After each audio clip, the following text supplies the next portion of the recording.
Oi, boa noite. Hoje é domingo e hoje a gente vai conversar mais um pouquinho a respeito de Bíblia, a respeito da palavra de Deus, tá bom? Então a gente vai refletir. Agora pela noite a gente vai conversar sobre o livro de Romanos, a carta aos Romanos, como fizemos, acho que há 2 domingos atrás. Então a gente segue, às noites, nos domingos, conversando sobre essa carta. A carta aos Romanos, como mencionamos antes, e vale a pena relembrar, é talvez o livro dos livros, a carta das cartas e a compreensão mais completa e perfeita, até mais do que os evangelhos, digamos assim, a respeito da vida, do ministério e da presença de Jesus no mundo.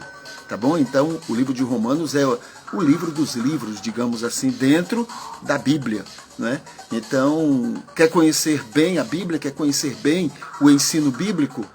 Leia Romanos. Quer conhecer bem a vida de Jesus, E o testemunho, o exemplo de Jesus? Leia João.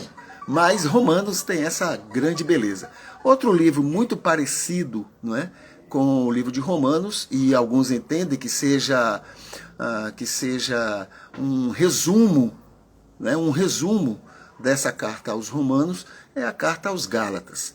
Mas o interessante é que, embora pareça demais com o livro de Romanos, seja realmente um grande resumo da carta aos Romanos, a carta aos Gálatas, muito provavelmente, foi escrito 10 anos antes.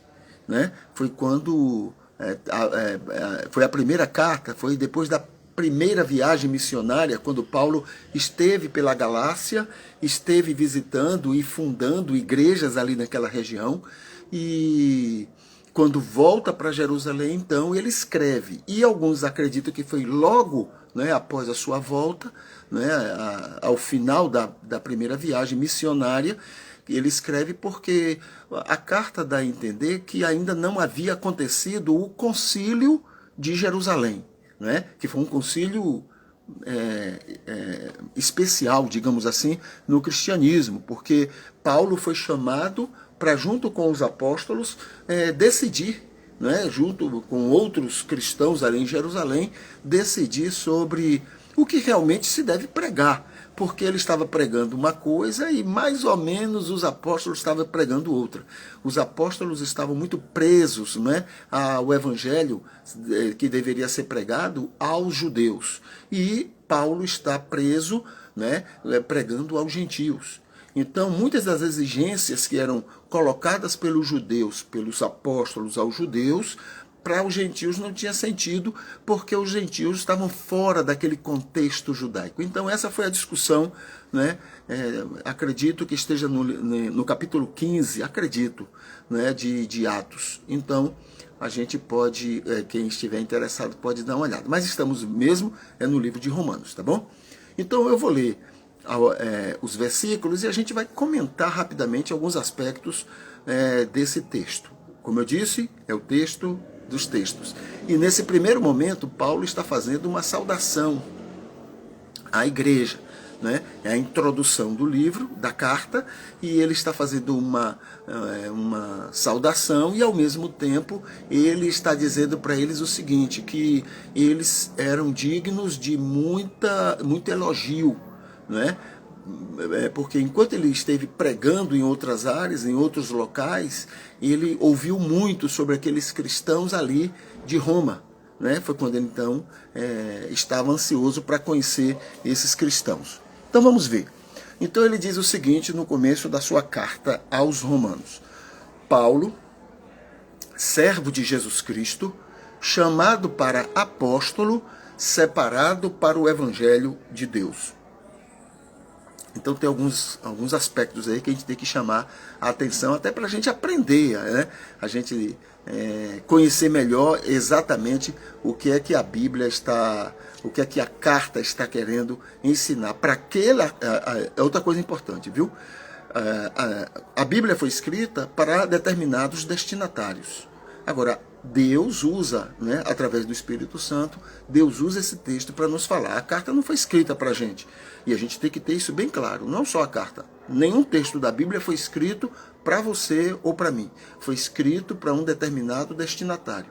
E o Espírito pega, então, esse material, esse conteúdo, e também fala e alimenta a gente. Tá bom? Então vamos ver. Nesse primeiro versículo, né? Primeiro, eu tenho aqui 3 aspectos que eu queria chamar a atenção. Primeiro, nenhum sentido de chamada sobrenatural. Tá bom? Então, quando Paulo está dizendo, Paulo, servo de Jesus Cristo, chamado para apóstolo, separado para o evangelho de Deus, ele não está colocando aí que ele está num patamar muito superior aos outros, que ele é mais importante do que os outros, que ele, a chamada dele estava acima de qualquer outra chamada. Não tem nada de sobrenatural nisso. Ele está usando uma linguagem muito comum para a época. Se você for comparar com outros apóstolos, você vai ver que é uma linguagem, é uma autoridade comum, né, a todos aqueles que lideravam, de alguma forma, o cristianismo daquela época. Então, primeiro, nenhum sentido de chamada sobrenatural, tá bom? Segundo, quando ele fala de apóstolo, ele não tinha a ideia diferente sobre apostolado, né? Não era ter um estado, não era porque tinha estado com Jesus. Entendeu? Isso foi usado muito, até para se escolher, para se entender por que determinadas cartas, determinados textos foram escolhidos como inspirados, né? Usaram muito esse argumento de que os textos foram primeiramente escolhidos entre os que conviveram com Jesus. Não é muito isso uma verdade, porque alguns apóstolos escreveram textos, escreveram talvez até sobre a vida de Jesus, e isso não foi motivo, não é? O fato de serem apóstolos não foi motivo para o texto estar escolhido como um inspirado.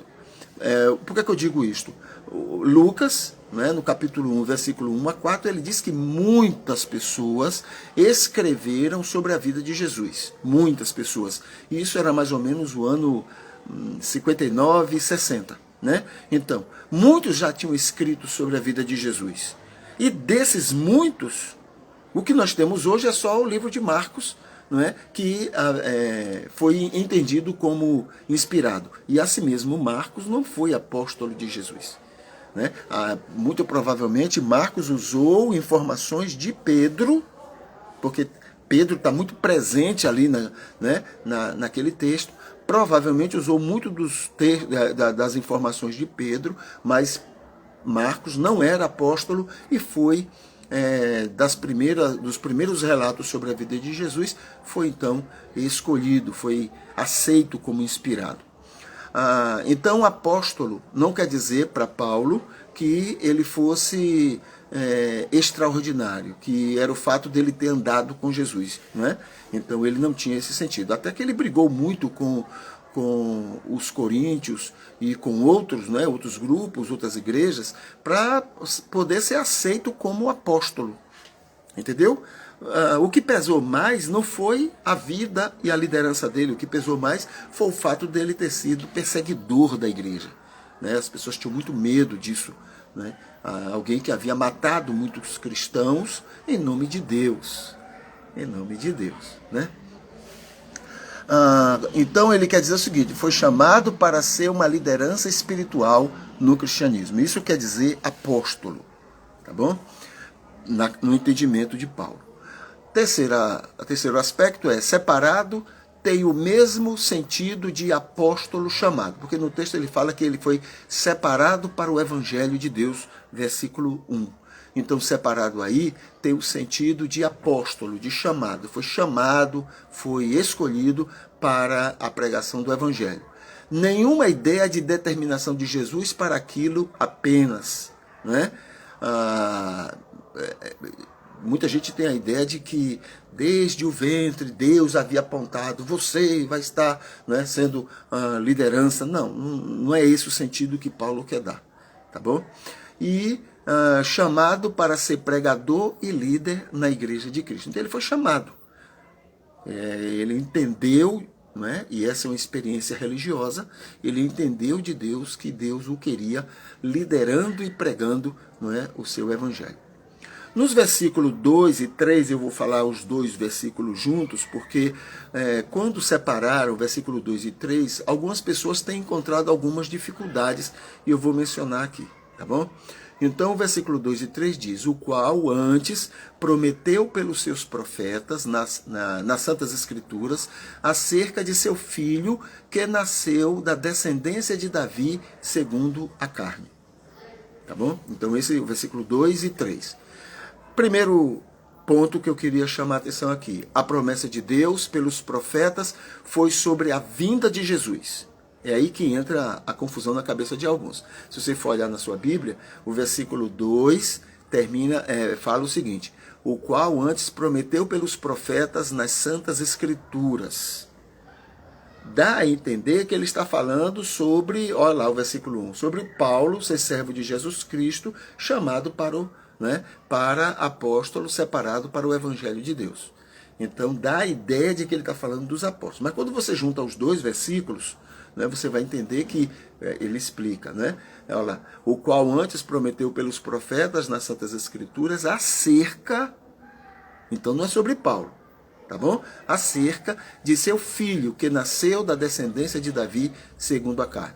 Então a promessa de Deus pelos profetas foi sobre a vinda de Jesus, né? E essa divisão que foi feita, quando é que foi feita a divisão dos versículos da Bíblia? Foi, parece-me que 1500 e alguma coisa, 1513, por aí, uma coisa dessa assim. E os capítulos foram divididos 1400 e alguma coisa, né, depois de Cristo. Então, quando foi feita essa divisão aí, ela não foi muito bem dividido, né, os versículos 2 e 3. Esses versículos 2 e 3, ele fala sobre uma promessa feita com muitos detalhes, mas com algumas considerações. E eu queria chamar a atenção disso, né? Dessa promessa feita com muitos detalhes. É isso que ele está dizendo no versículo 2 e 3. Veja só, a primeira coisa que eu queria chamar a atenção. São detalhes percebidos depois que tudo aconteceu. Fica parecendo que os judeus tinham uma dificuldade muito grande, eram muito burros, né? Como todo ser humano em relação à questão espiritual. Mas fica parecendo que eles eram muito burros. Como é que a Bíblia fala tanto sobre Jesus e eles rejeitam Jesus? Como é que a Bíblia, que eles dizem acreditar, ou diziam acreditar, apontam tanto para Jesus e naquela época eles rejeitaram? Acontece que muitos dos sinais a respeito de Jesus não estavam tão claros em relação a Jesus. Depois que as coisas aconteciam, é que as pessoas iam verificando, olha, isso aqui parece tem a ver com aquilo que foi dito em tal época, assim, assim, pelo tal profeta, assim, assim. Entendeu? Não havia uma clareza. Muitos daqueles sinais do Antigo Testamento também cabiam perfeitamente em outras pessoas da época de Jesus. Então, nesse aspecto, não podemos criticar os judeus. Entendeu? Então, esse é o primeiro aspecto, né? O segundo que eu queria chamar a atenção, o segundo é detalhes que até precisam forçar um pouco a situação para serem entendidos. Ou seja, lembra dos casos de Nostradamus que tem por aí, que as pessoas dizem que ele previu algumas coisas e tal. Então as pessoas tem muitas daquelas coisas são forçadas. Você não vê, mas as pessoas forçam você a ver aquilo. algumas coisas em relação a Jesus também. Entendeu? Por quê? Veja só vou mostrar um aspecto e é o principal. O Antigo Testamento todo dá a entender para os judeus que Jesus viria como um político. Alguém que iria livrar o povo de Israel dos seus inimigos. Livrar o povo de Israel do domínio, não é, do domínio externo, do domínio de outras nações. Aquilo ofendia muito os judeus, porque as outras nações eram idólatras, acreditavam em muitos deuses, né? Tinham muitos deuses, então eles se sentiam ofendidos, assim, se sentiam ofendidos, como muita gente da gente, né? Se sentem ofendidos em nome de Jesus, se sentem ofendidos como se fosse, quer dizer, Jesus não se ofende, então eu me ofendo por ele, entendeu? Se sentiram assim. Porque, como é que, no caso deles lá, né, como é que povos idólatras dominam nós que cremos no verdadeiro Deus? Né? Como é que povos que acreditam, são idólatras, acreditam em deuses mentirosos, falsos, dominam sobre nós que cremos num Deus só e poderoso, e o dono de tudo, e o Senhor de todas as coisas? Né? Então era isso que ocorria na cabeça deles. Então todas aquelas profecias, se você for olhar direito, se você quiser ver como é que está lá, você vai encontrar um Jesus, um Messias, que seria político e que iria tirar o povo dele do domínio dos inimigos.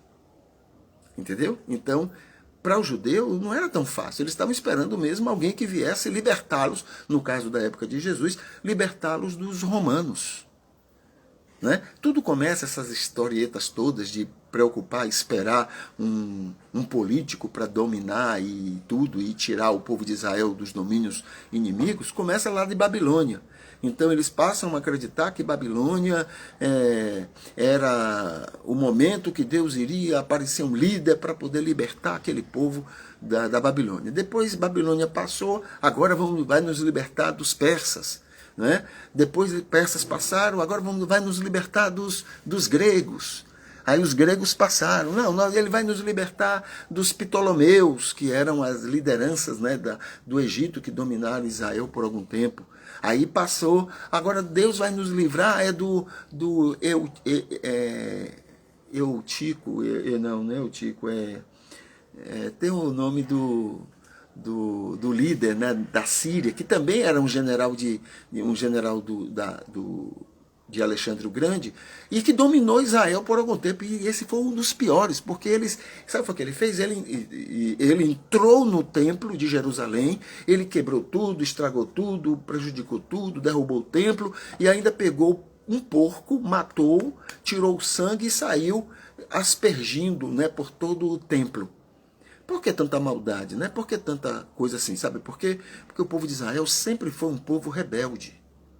Sempre, em nome de Jesus, usavam o nome de Jesus para serem rebeldes.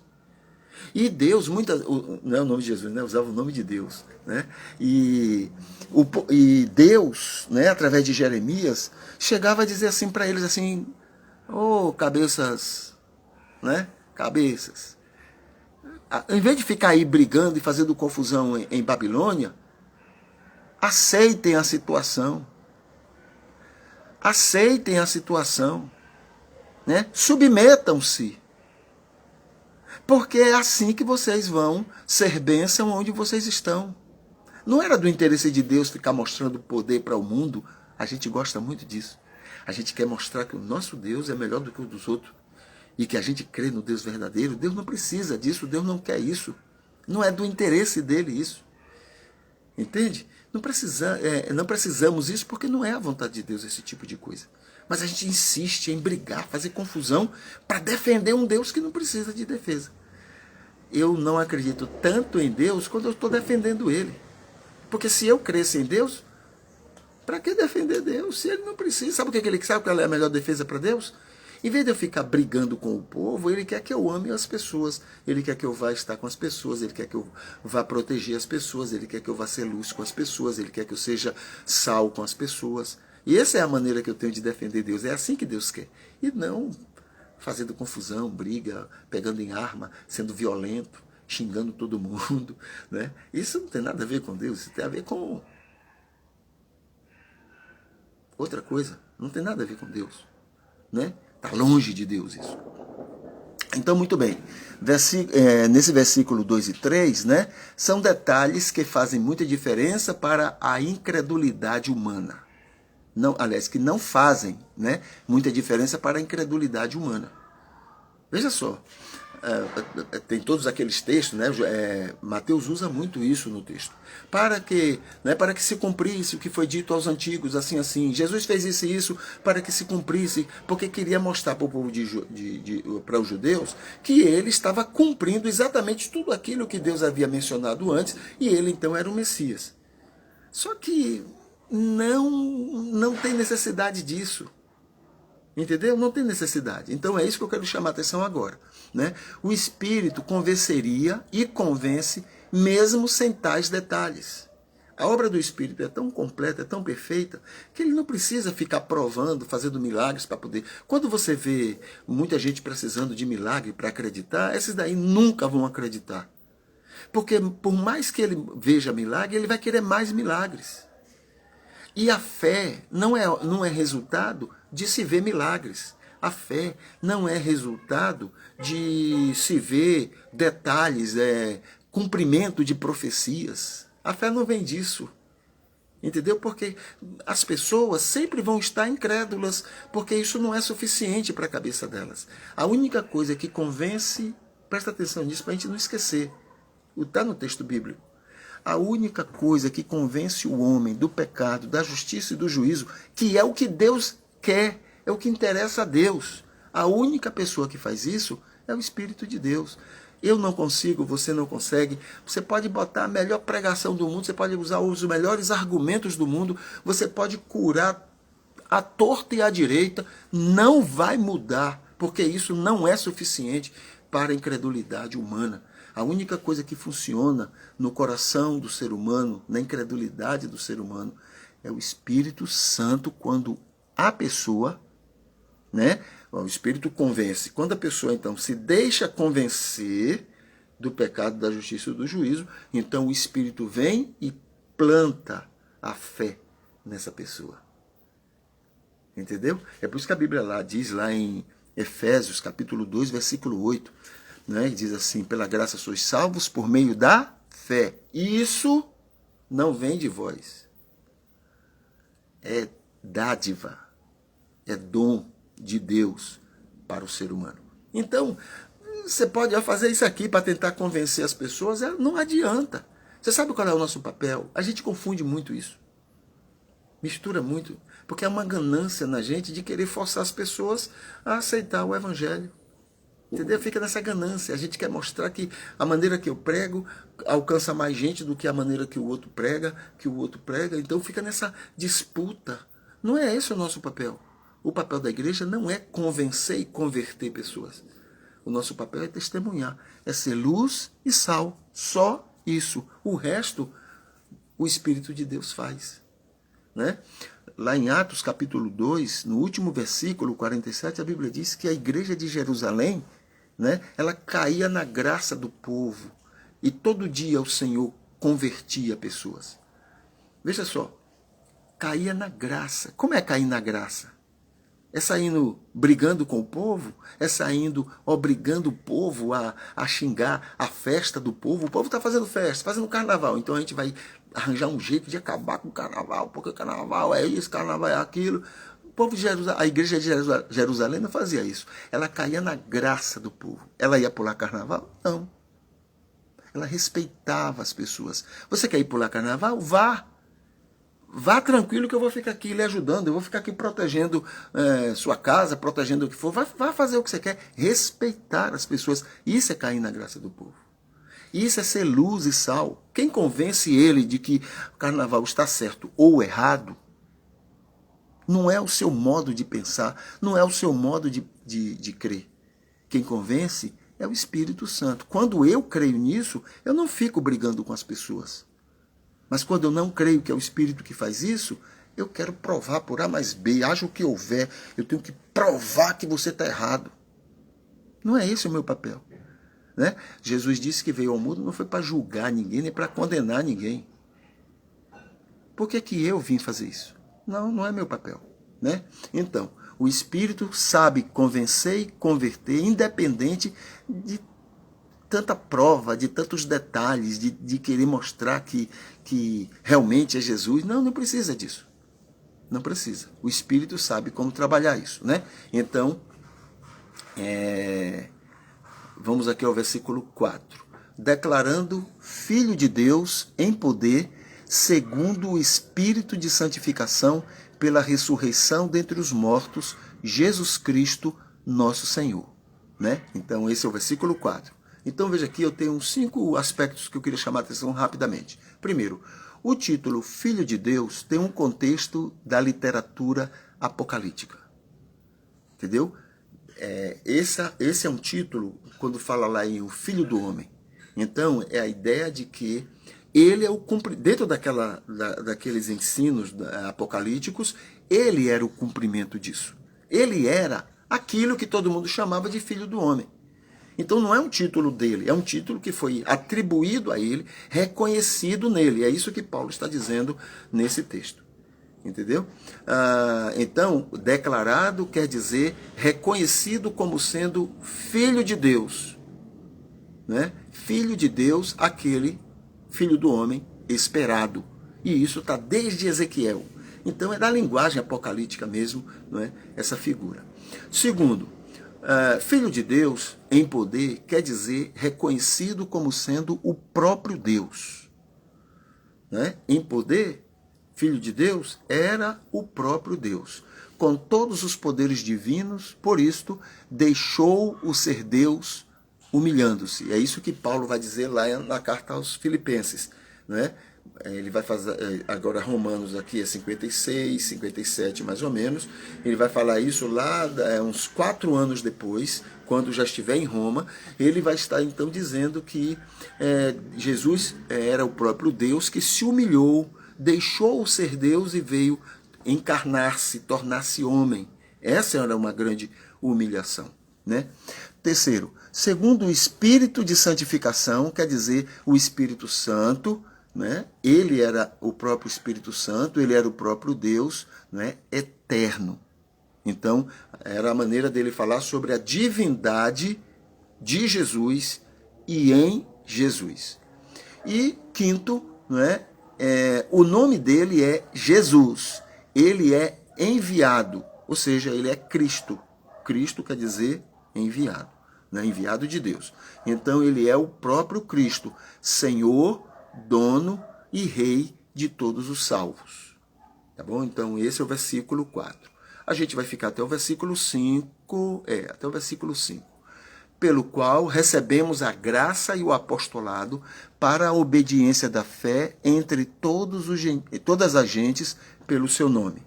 Aí eu chamo a atenção de 2 aspectos. Primeiro, do Deus Filho, e por causa desse Deus Filho, Paulo recebeu 2 condecorações eternas, 2 autoridades eternas, né? Por causa de Jesus e em nome de Jesus. A primeira ele recebeu a graça. O que é a graça? A graça é um kit de ações divinas, né? São ações divinas, Deus agindo, né? Para nos fazer cada vez mais parecidos com Jesus. Então ele vai. Esse é o papel da graça, nos fazer cada vez mais parecidos com Jesus. E a segunda condecoração que ele recebe é a do apostolado, o de ser chamado para a pregação e a liderança espiritual na igreja daquela época. Uma das lideranças da igreja naquela época. Tá bom? Então essas 2 considerações, essas 2 condecorações é o que Paulo recebe de Jesus e em nome de Jesus. Sua chamada, né? Sua chamada para a pregação e liderança da igreja entre os não-judeus e outras nações. É outro aspecto do que ele menciona nesse versículo 5. Né? Além de ser luz e sal da terra, como todos nós somos chamados para ser, né? Testemunhando, pregando, liderando entre os gentios. Além disso, também tem o fazer tudo isto em nome de Jesus, por causa de Jesus e querendo agradar ao próprio Jesus. Tá bom? Então essas são responsabilidades que ele recebe do próprio Jesus Cristo, que é o próprio Deus, né, para exercer o seu ministério. O que é tudo isso aqui? Ele está se apresentando para a igreja de Roma e ele está dizendo da sua autoridade. Ele está falando não só de Jesus, mas também das incumbências que ele recebeu desse Jesus para ser liderança, não é? Para ser guia espiritual daqueles ali em Roma. Deixa eu ver aqui. O versículo 6 em diante, a gente vai conversar em uma outra oportunidade, tá bom? Mas aqui já temos muita coisa, né? Esses primeiros versículos nos desafia a conhecer melhor a respeito de Deus e do projeto de Deus para a vida da gente, tá bom? Então, dito isso, e nesse domingo maravilhoso, a gente fica orando, pedindo a Deus que Ele continue abençoando você e usando você para a glória dele, tá bom? E que essa semana seja uma semana especial, maravilhosa para todos nós e para a glória de Deus através de nós também. Deus abençoe.